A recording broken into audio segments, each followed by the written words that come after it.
네, 머니인사이트 오늘은 원자재 시장 동향과 투자 전략 점검을 해보겠습니다. 오재영 KB증권 연구원 나와주셨습니다. 어서 오십시오. 네, 안녕하세요. 반갑습니다. 네. 연구원님, 지난 주말 이제 금 선물 가격과 현물 가격 모두 3,000달러 돌파하면서 역대 최고치를 기록을 했는데요. 금값이 이렇게 사상 최고치를 경신한 배경 뭐라고 보십니까? 사실 금이 지난해부터 계속해서 상승세긴 했습니다. 네. 근데 이제 트럼프 취임 이후에 그 관세 전쟁 이런 불확실성들이 좀 부각이 되면서 증시 변동성이 좀 커졌는데요. 이에 따라서 이제 원자재 관련해서 이제 금 가격이 좀 상승세를 보였고요.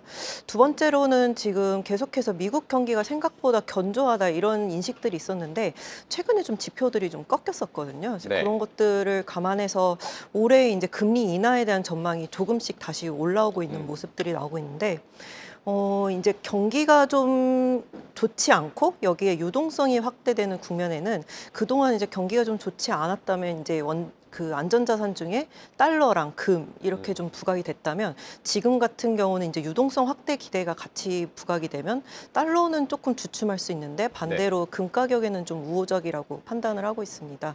그래서 이런 것들이 좀 작용을 하면서 금 가격이 추가로 상승하지 않았나 이렇게 보고 있습니다.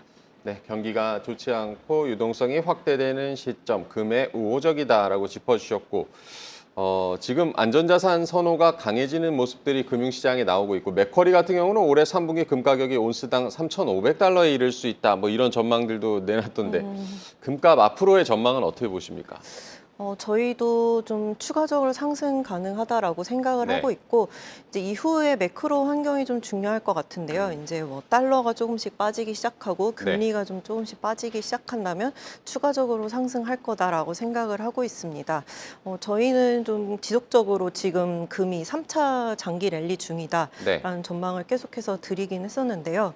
이제 이런 것들을 감안하면 지금 워낙에 3,000달러라는 좀 강한 그 저항 이런 것들이 있기 때문에 단기적으로는 좀 주춤할 수 있을 것 같다라고 생각은 하지만 올해 안에 충분히 3,000달러 이상으로 상승하지 않을까 저희도 그렇게 보고 있습니다.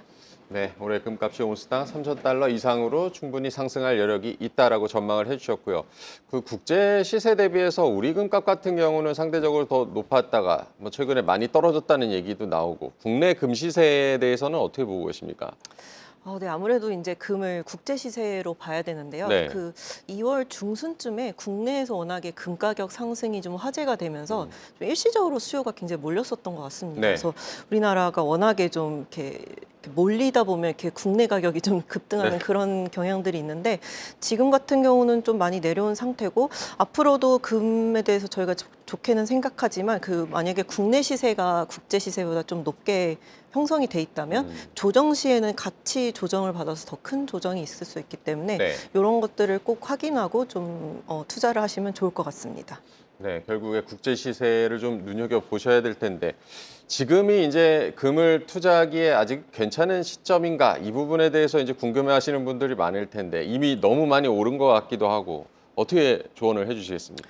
네. 그래서 앞서 좀 웬만큼 말씀드린 것 같은데 저희는 장기적으로 계속 좀 오를 거다라고 생각을 하고 있고 이게 경기 침체와 같은 그런 좀 경기 충격이 발생하면 금 같은 자산은 좀 장기적으로 계속해서 상승하는 보통 경향성을 보이고 그 2000년에서 거의 2012년까지 금 가격이 10년간 장기 랠리 보이다가 2012에서 2013년 좀 하락하기 시작했을 때를 보면 경기 회복과 함께 이제 리플레이션이라는 단어가 많이 등장을 했었거든요. 네. 그러면서 이제 연준에서 양적 긴축, 그러니까 유동성을 회수하는 그런 정책들이 나왔었는데 지금의 매크로 상황이랑 좀 많이 다른 것 같습니다. 그래서 트럼프의 이런 정책들이 만약에 경기를 엄청 좋게 만들고 리플레이션을 가져올 수 있다 이런 생각을 하신다면 금 투자 환경이 아닐 수도 있지만 저희 같은 경우는 워낙에 이제 과거에도 좀 증시 불안을 좀 가져왔었고 특히 관세 정쟁이 좀 계속되면 그 경기 심리 지수도 좀 많이 네. 위축을 받으면서 좀 불안한 장세들이 이어질 수 있고 이런 과정에서는 금 가격은 계속해서 상승할 수 있을 것 같다라고 생각은 하고 있습니다. 근데 이제 단기적으로 그 2,000달러를 뚫을 때도 금이 네. 좀 여러 번 시도하다가 올랐었거든요. 그래서 3,000달러도 이렇게 당장 지금 완전 코앞에 있는 상황인데요. 충분히 좀 몇 달간은 이렇게 좀 왔다 갔다 하면서 이렇게 기간 조정은 보일 수 있다라고 생각을 하고 있습니다. 다만 이제 올해 안에는 3,000달러대로 올라서지 않을까 그렇게 생각을 하고 있습니다. 네, 3,000달러 선을 두고 좀 등락이 있을 수는 있지만 올해 3,000달러를 넘어설 수 있다는 점을 다시 한번 말씀을 해주셨고요. 최근 구리 가격도 이제 지속적으로 상승세 좀 보이고 있는데 이게 뭐 관세 부과에 따른 뭐 선수요라는 뭐 분석도 있고 구리 가격 흐름은 어떻게 보고 계십니까? 사실 작년에도 구리 가격이 좀 오를 때가 있었고요. 네. 이게 구리는 그러니까 수요랑 공급으로 치면 공급 우위인 상태여서 이게 장기적인 추세로 상승할 여력이 높진 않다라고 생각은 하고 있고요. 근데 이제 다만 그 작년에 올랐을 때도 보면 이제 뭐 미래에 많이 쓰일 거다 이런 네. 전망들이 좀 나오면서 금에 대한 투자 수요가 몰렸었고 지금 같은 경우는 관세 전쟁에서 이제 그 구리에 대한 25% 관세 이런 것들이 좀 부각이 되면서 미국에서 좀 구리 수입 수요 이런 것들이 좀 늘어나는 모습 이런 것들이 구리를 올렸다라고 생각은 하고 있습니다. 그래서 종합적으로 말씀드리면 이제 구리를 최대로 수요하는 이제 중국 같은 데서 이제 경기 턴어라운드 네. 이런 것들이 나온다면 좀 추세적으로 상승을 하겠지만 그렇지 않은 경우에는 좀 작년처럼 단기 사이클에 그칠 가능성이 높다라고 생각을 하고 있고요. 다만 이제 워낙에 그 기대감도 높고 그 원자재는 변동성이 강하기 때문에 지난해에 있었던 10,000달러에서 10,000 초반 정도 요 정도 선에서는 좀 상승세를 이어나갈 수 있다. 요 정도로 생각을 하고 있습니다. 네, 어쨌든 구리는 공급 우위의 구도에 있다. 앞으로 이제 글로벌 경기도 중요한 포인트가 되겠고요.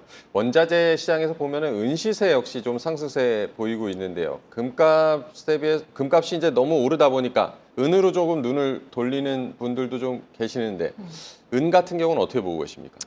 은에 대해서도 되게 여러 번 말씀드린 것 네. 같은데 이제 금 가격이 상승할 때 은 상승 탄력도가 더 높기 때문에 좀 관심을 가지시는데요. 네. 장기 누적 성과로 보면 금이 훨씬 좋은 편이고 이제 아무래도 은 같은 경우는 산업 수요가 절반이고 경기에 좀 더 민감한 모습이 있기 때문에 이런 장기적으로 봤을 때는 만약에 금에 투자하고 싶은데 금이 너무 높아서 은에 투자한다 이런 투자로는 좀 맞지 않다라고 생각을 하고 있고 아무래도 금이 금으로서 기능하는 게 그 유일한 그 원자재 이런 것들의 특성이 있기 때문에 은보다는 금에 대한 투자를 좀 더 권하고 있습니다.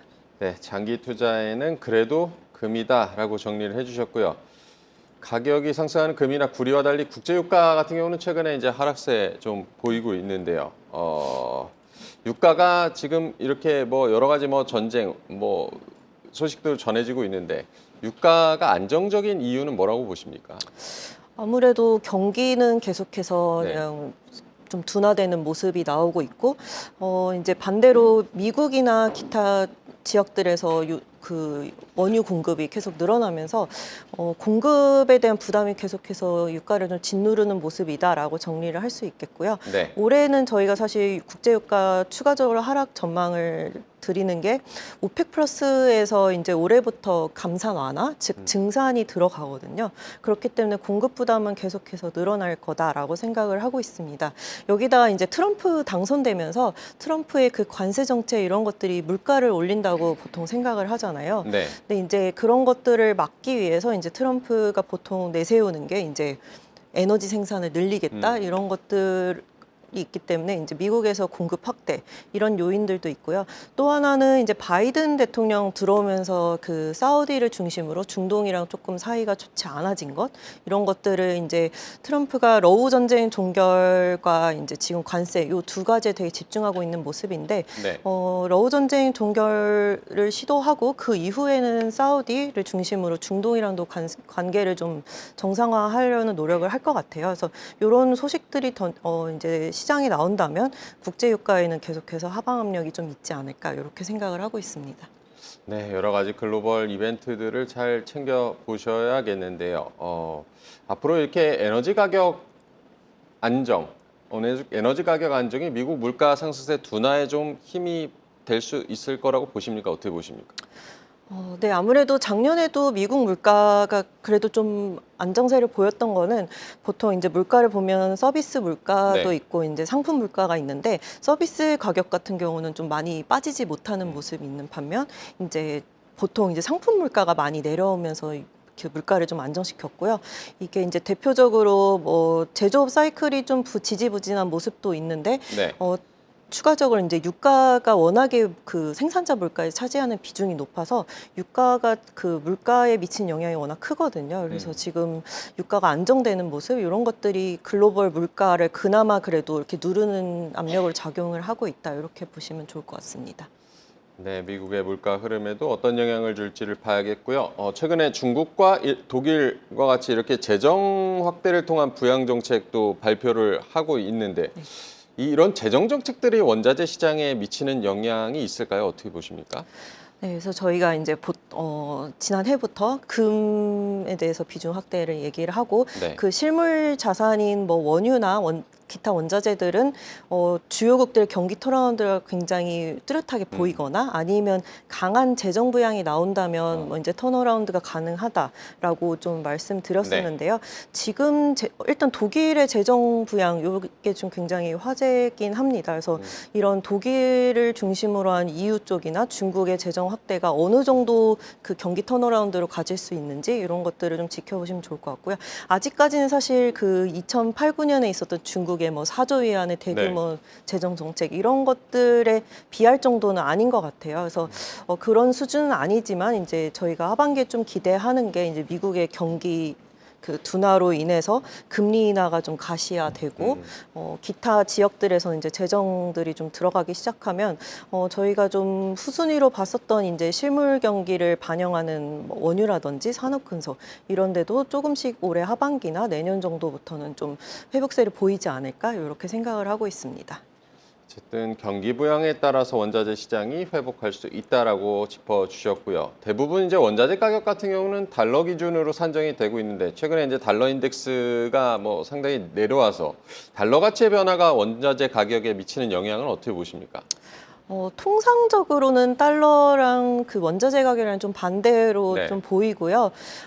아무래도 그 유동성이 확대되면 달러 지수는 조금 빠지기 시작하고 반대로 이제 원자재 같은 경우는 워낙에 뭐 실적도 없고 배당도 없고 하기 네. 때문에 그 금리나 뭐 달러 이런 그 외생 변수에도 좀 민감하거든요. 그래서 달러 지수가 최근에 좀 빠지면서 원자재 가격을 조금 그래도 하단을 지지하는 모습이 나오고 있다라고 보시면 좋을 것 같습니다. 네, 오늘 이제 여러 가지 말씀을 나눠봤는데 그 외에 원자재 시장 관련해서 좀 주목해야 될 변수는 어떤 걸 좀 보고 계십니까?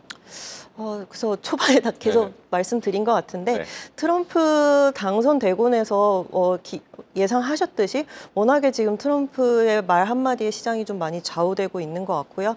이제 러우 전쟁이 어떻게 흘러갈지 아무래도 취임하자마자 지금 공들이는 게 이쪽이기 때문에 네. 조만간 좋은 소식이 나올 수 있을 것 같다라고 생각을 하고 있고 이런 것들이 유가의 하방 압력으로 작용할지 여부 그리고 관세 전쟁이 어떻게 흘러갈지 이런 것들이 좀 주요 변수인 것 같고요. 참고로 2018년, 2019년 때 그 중국이랑 미국이랑 있었던 그 관세 전쟁이 네. 좀 장기화되면서 경기에도 굉장히 둔화되는 시그널이 보였었거든요. 네. 그런 것들이 좀 작용하는지 여부를 좀 지켜보시면 좋을 것 같습니다. 네, 미중 관세 전쟁도 계속해서 지켜볼 필요가 있다라고 조언을 해주셨습니다. 오늘 오재영 KB증권 연구원과 원자재 시장 점검해봤습니다. 고맙습니다. 네, 감사합니다. 계속해서 다양한 경제 이슈를 알고 싶다면 구독과 좋아요, 알림 설정 부탁드립니다. AI 캐스터 권미정이었습니다.